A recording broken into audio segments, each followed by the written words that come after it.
नमस्कार स्टूडेंट्स। आज हम चर्चा करेंगे भारत में सामाजिक और धार्मिक सुधार आंदोलन या भारत का पुनर्जागरण। देखिए, गीता में ये कहा गया है कि यदा यदा ही धर्मस्य ग्लानिर्भवति भारत अभ्युत्थानम धर्मस्य तदात्मानं सृजाम्यहम्। अर्थात जब जब देश में धर्म का पतन और अधर्म का विस्तार होता है, तब तब संसार में ऐसी आत्माएं आविर्भूत होती रही हैं जिन्हें अवतार कहते हैं, और यह बात सत्य प्रमाणित हुई है। अवतार, संत और सुधारक मुख्यतः अपने समय की समस्याओं का समाधान करने और शंकाओं का उत्तर देने के लिए जन्म लेते हैं। अलग अलग समय समाज की जो समस्याएं हैं वो अलग अलग रही हैं, और इन सुधारकों के विचारों में भी भिन्नता होना स्वाभाविक है। इन सुधारकों ने अपने समय की समस्याओं को समझा और समझने के पश्चात उन्होंने उन समस्याओं के समाधान प्रस्तुत किए। जैसे महात्मा बुद्ध का उपदेश हिंसा को त्याग का था, शंकराचार्य का उपदेश निराकार ब्रह्म के संदर्भ में था, कबीर ने निर्गुण भक्ति का उपदेश दिया, संत तुलसीदास ने सगुण भक्ति का शंखनाद किया। 19वीं शताब्दी के आरंभ तक भारतीय सभ्यता संस्कृति पश्चिमी सभ्यता और संस्कृति से पूर्णतः प्रभावित हो चुकी थी, क्योंकि भारत का जो नवयुवक था वो पाश्चात्य सभ्यता के प्रति एक आसक्ति रखता था। साथ ही अंग्रेजी शिक्षा के प्रचार के फलस्वरूप शिक्षित जो भारतीय थे वो पाश्चात्य साहित्य और ज्ञान को श्रेष्ठ मानने लगे। उनका अपनी सभ्यता और संस्कृति से विश्वास उठने लगा। भारत में ईसाईयत का प्रचार प्रसार होने लगा, और ये ईसाई मिशनरीज जो थे भारतीय धर्म पर प्रबल आक्षेप कर रहे थे। साथ ही जो एक शिक्षित वर्ग था, वो शिक्षित वर्ग भी भारत में फैली हुई जो सामाजिक कुरीतियाँ थी और जो बाह्य आडंबर थे उनका खंडन करने लगा, उनका विरोधी बन गया। साथ ही ये जो कुरीतियाँ थी इन्होंने समाज को भी जर्जर बना दिया था। ऐसी स्थिति में अंग्रेजी भाषा से पढ़े लिखे जो नवयुवक थे उन्होंने अपने सामाजिक रीति रिवाजों को अपनाने में लज्जा का अनुभव करने लगे, और साथ ही हिंदू धर्म के ऊपर वो हंसी भी उड़ाने लगे। साथ ही ईसाई धर्म से प्रभावित होकर अनेक इन शिक्षित लोगों ने ईसाई धर्म को अपनाया भी। ऐसे समय में भारत की जो पुण्य भूमि थी उस पर कुछ संत और सुधारक पैदा हुए, और उन सुधारकों ने तत्कालीन समय की समस्या को समझा और समझने के पश्चात एक सामाजिक सुधार आंदोलन चलाया। ये जो संत और सुधारक थे इनके विचारों में भिन्नता थी, परंतु उन सब का जो उद्देश्य था वो एक था। वह था धर्म में व्याप्त बुराइयों को दूर करना और ईसाईयत के बढ़ते हुए प्रभाव को रोकना। इसी उद्देश्य की पूर्ति के लिए भारत के बुद्धिवादी एवं प्रगतिवादी सुधारकों तथा भारत की प्राचीन संस्कृति में पूर्ण आस्था रखने वाले संतों ने 19वीं सदी में एक आंदोलन आरंभ किया, जिसे हम भारत का पुनर्जागरण भी कहते हैं। भारत का जो पुनर्जागरण है, इससे संबद्ध जो संत थे उन संतों को या उन सुधारकों को हम दो श्रेणी में बांट सकते हैं। प्रथम श्रेणी में वे सुधारक आते हैं जो भारतीय समाज और धर्म में पाश्चात्य बुद्धिवाद के आधार पर सुधार करना चाहते थे। इस वर्ग के सुधारकों में उल्लेखनीय हैं जैसे राजा राम मोहन राय, केशव चंद्र सेन, देवेंद्रनाथ ठाकुर। साथ ही दूसरी श्रेणी में वो सुधारक आते हैं जो भारत की प्राचीन परंपरा के पोषक थे। वे धर्म और समाज में सुधार तो चाहते थे, परंतु वे सुधार प्राचीन भारतीय परंपराओं के आधार पर ही करना चाहते थे। उनका उद्देश्य हिंदुओं में अपने धर्म के प्रति गौरव को जागृत करना था। वे चाहते थे कि हिंदू अपनी रूढ़ियों को युक्ति युक्त ठीक करें तथा प्राचीन धर्म को अन्य धर्मों से हीन न समझें।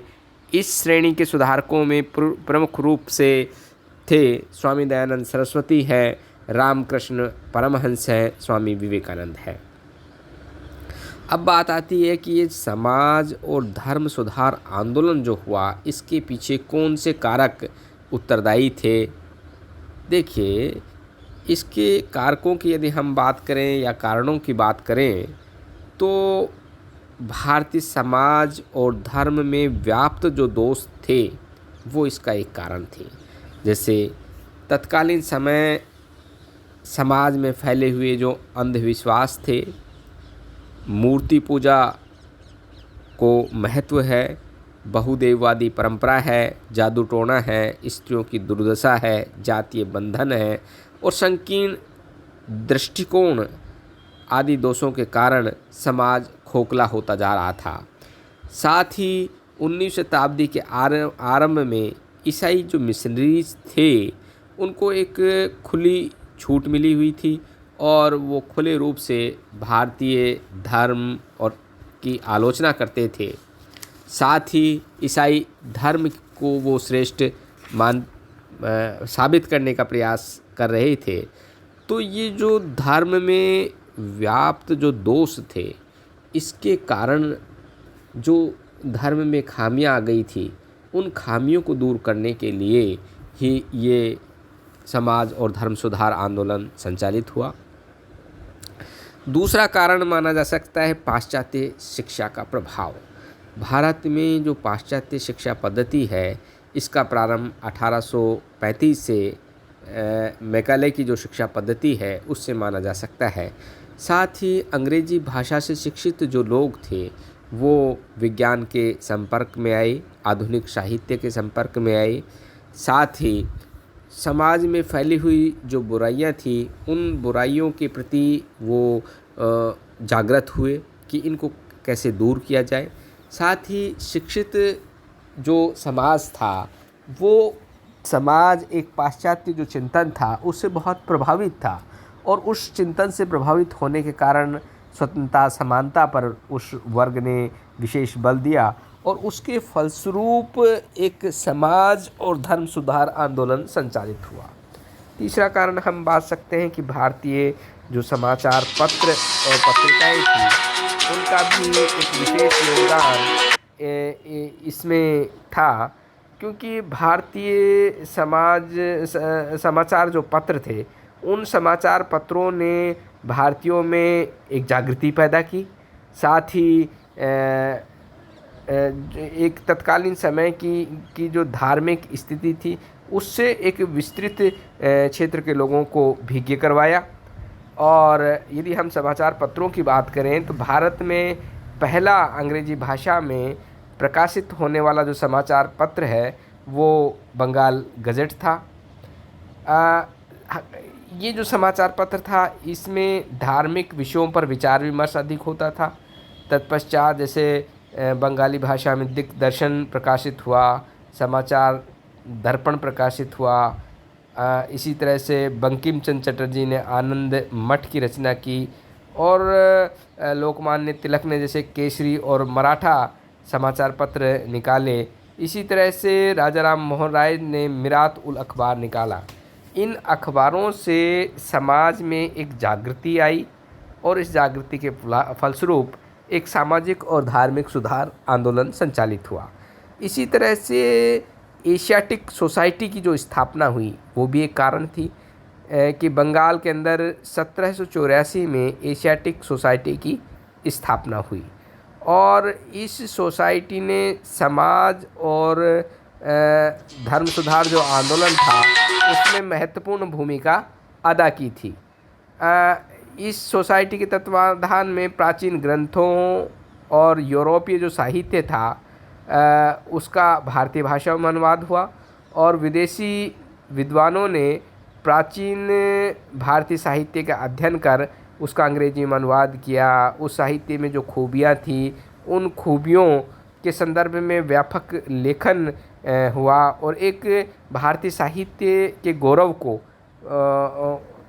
पुनः स्थापित करने का जो प्रयास है, ये प्रयास भी इस एशियाटिक सोसाइटी के द्वारा किया गया, जिससे भारतीय लोगों में अपने साहित्य के प्रति एक गौरव का भाव पैदा हुआ। इसी तरह से इस एशियाटिक सोसाइटी ने भारतीय संस्कृति, कला और साहित्य को विश्व के सामने भी रखा और जिसका एक तुलनात्मक अध्ययन हुआ। और इस तुलनात्मक अध्ययन के फलस्वरूप भारत के लोगों में अपनी सभ्यता और संस्कृति के प्रति एक गौरव का भाव पैदा हुआ। तो इसके फलस्वरूप भी भारतीयों में एक जागृति आई और ये समाज और धर्म सुधार आंदोलन तेज़ी से संचालित होने लगा। इसी तरह से एक कारण माना जा सकता है छापे खाने का प्रचलन।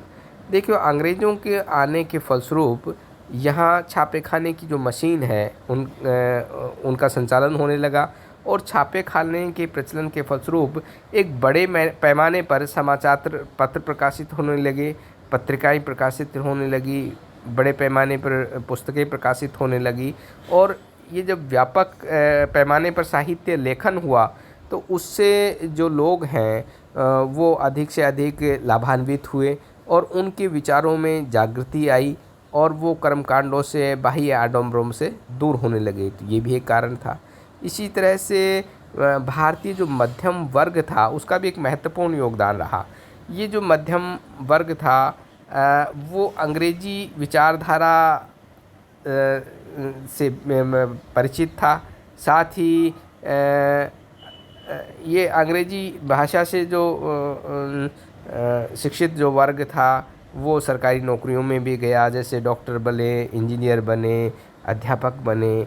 और इस मध्यम वर्ग के लोगों ने ही ये समाज और धर्म सुधार आंदोलन था इसमें एक महत्वपूर्ण योगदान दिया। और इस मध्यम वर्ग से ही संबद्ध जैसे ये लोग थे, राजा राम मोहन राय को आप ले सकते हैं, दयानंद सरस्वती को ले सकते हैं, और इन्होंने बड़े पैमाने पर समाज और धर्म सुधार आंदोलन संचालित किया था।